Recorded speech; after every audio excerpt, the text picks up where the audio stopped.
I see that madly with Lamine Yamal, bro. The effort in which it's barely anything, bro. But he's just like, bye-bye. Like, you know when you just say, bye-bye? That's and it. It's like ridiculous, man. I'm like, that is dribbling, bro. And you know who else can dribble? Kobe fucking Mainoo, blood. You know what I'm saying? Free my guy, you know. Because I'm getting mad, you know. Free my guy. By the way. Get this manager out of here. Have you heard the segment from the Scholes and Nicky? Yeah, man. Bro, that was one of the realest segments I've seen. We need to play this. Yeah, go on. Things in the heat at the moment, don't you? Yeah, of course do. A bit like putting messages on Instagram about hammering, talking shit. Oh, bullshit. Bullshit. I don't know why I do that. Yeah. Actually, I deleted 10 minutes later. Yeah, but I said to Nicky before, I said, because when I read something, it winds me up. Kobe Mainoo, he said he's a starter. He's made 9 appearances in the Premier League. Every one of them as a sub. Yeah, I read it on here. And he says he's a starter. And do you know what, with Instagram, I write it, and then 10 minutes later, I said to Nick before, I said, fucking none of my business, Mum, I'm getting involved. But no, but things like that wind me up. I think you do get involved, and this is why people love it when you two are talking, is because you're fans. Do you know what I mean? And football's so sanitised now, and no one dares say anything because everything's magnified. The Kobe one's just an absolute... 261 minutes he's played. The Kobe one, it's an absolute joke. I wouldn't mind if it was a good team. That's what I'm saying. Winning every week and keeping possession. I went to the game Thursday with my son to watch the game Thursday, and I'm looking at it. It was an absolute shit show. It was a terrible game, boring, nothing great. The subs warm up, you're thinking, right, who are we going to put on here to change the game? The only one that can put on to change the game, in my opinion, would have been Kobe. He didn't even get on the pitch. Didn't get on the pitch. Have you seen his subs, though? I don't think this manager just gets this club full stop. Bro. I just don't think he's the right man. Yeah.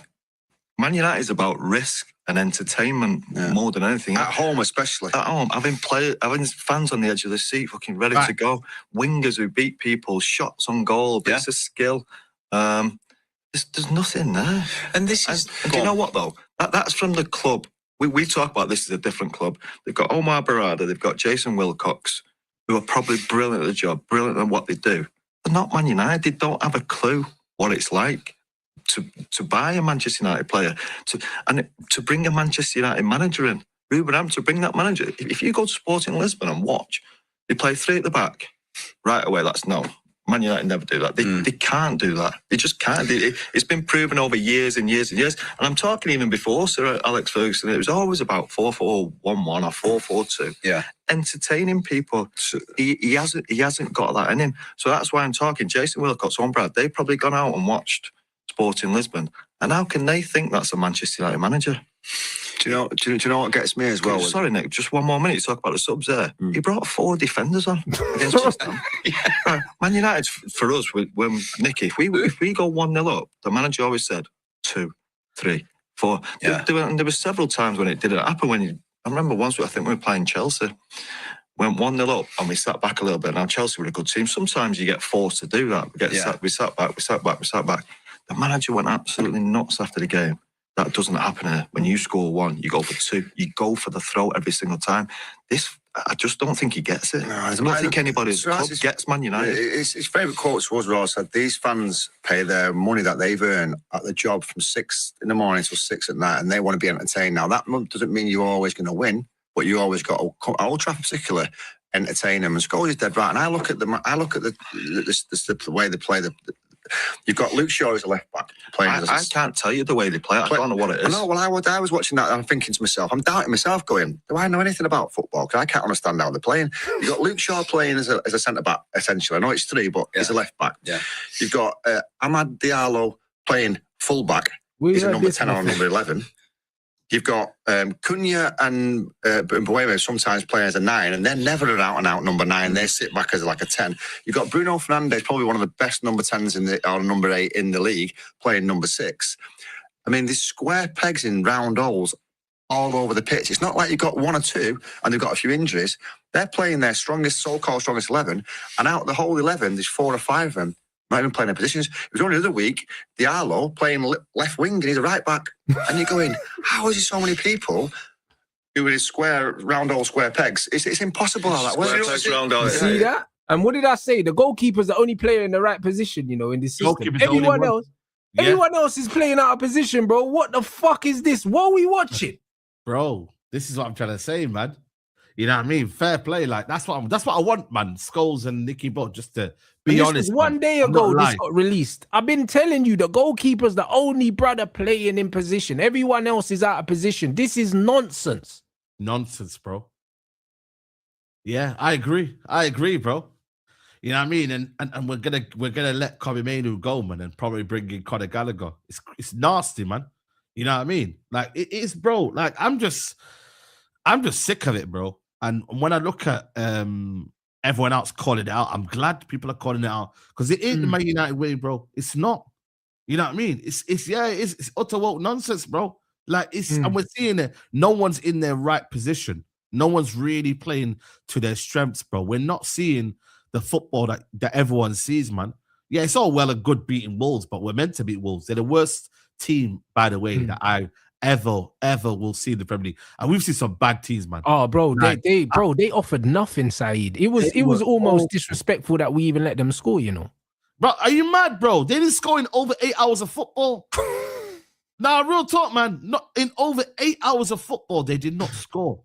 And yet we let them score, man. That's another thing as well. So when you look at it and you like say to yourself, like Manchester United at the minute, you know, they're just about beat Wolverhampton. But it's like this idea that we're such a yo-yo team, bro.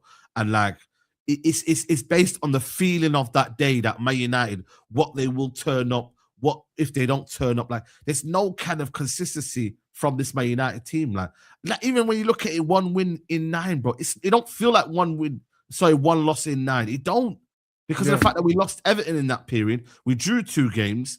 Like, come on, man. Like, it's not great. I still don't think this Man United team are not that great, bro. And no, they're not. But people will gaslight you to think, you know, we're amazing. We're not, man. We're still not that great. We're still an average football team. Not with average players, though. We're making them look average. We got good players. Yeah. We've actually got good players, and we're not utilizing them to the best of their ability, bro. That's why I feel sorry for all of the players, bro, because the thing is, it's not just picking the right players, is also, no, it's not just picking players or playing the right system. It's also picking players that complement other players, bro. You should be thinking about profiles when you pick a team. Yeah. And Facts. it's like, Facts. It's just like when I say, like, when we brought in Cunha, you don't bring in Cunha into a team that has a Bruno in it. It doesn't make sense, bro.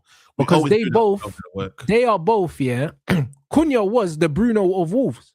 Yeah, basically, yeah. He was the Bruno of Wolves. He was the guy that everything went through, and they relied on to either score or create, bro. He was literally Wolves' Bruno. And then you've brought Wolves' Bruno to play with Man United's Bruno. And you wonder why, shit ain't working out. Bro. You know what I'm saying? Like, it doesn't make no sense. So you have one or the other, bro. You either play through Cunha or you play through Bruno. You can't have them both on the pitch, because then there's a power struggle, bro. And that's why I said, when CR7 came into Man United, I said straight away, Bruno's not going to score goals no more, because you have to play through CR7. You have to.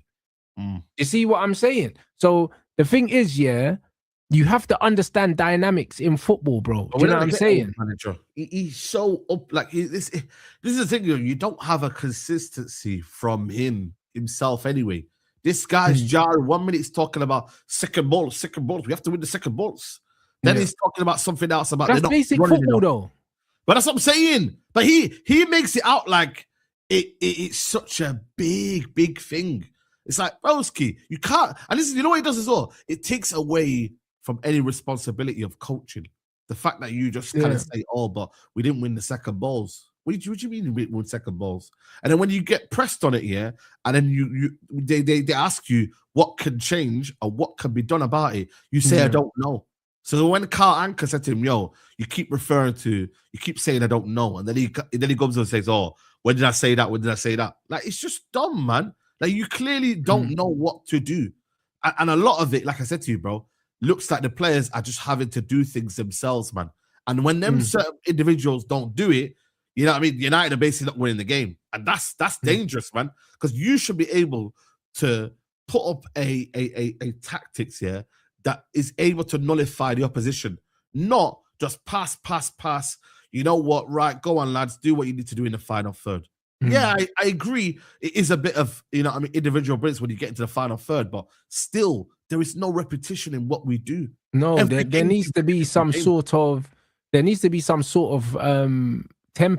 be some sort of framework, bro. When you watch Chelsea always find a way, to get the ball to their wide players. That's how they play. Yep.